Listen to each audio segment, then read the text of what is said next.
First session pa lang yan, ano? Opo. Ako lang bumirit nun. Nagtatattoo ka rin? Tinetesting ko lang po. Birthday ng tito ko, gano'n. Mga kwento ng tattoo sa kanto. Guys, andito na tayo. In-interview ko na sila. Lahat ng pwedeng interviewin dito kay Nalalo. Ang dami rin tattoo ni Tropa, oh. First tattoo mo dyan? Ang first tattoo ko, ito ko na. Sinong artist niyan? Si Tito Lalo din po. Tito mo si Lalo. Alin ang second tattoo mo dyan? Ito.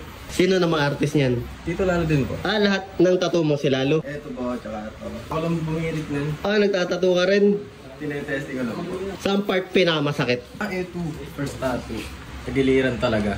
Magkano ng gastos mo sa mga tattoo mo? Walang gastos. Pa-birthday. Kada birthday mo, nagpapatattoo ka? Kumbaga, parang pa-birthday ng tito ko, gano'n. Maliban dyan, may tattoo ka pa?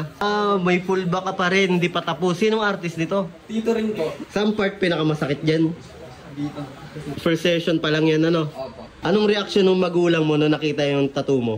Sabi po sa akin ng tatay ko nung nakita yung tattoo ko, sabi, "Paangas ka na ba po? Pwede ba tayo magbitaw?" Kung pwede daw po kami mag-testing, kung maagas na daw po ako. Bukan daw. Ilang taong ka nung first ka tinatuan? 17 po. Anong meaning yan? Wala, natipan ko lang. Please follow Kanto Tinta.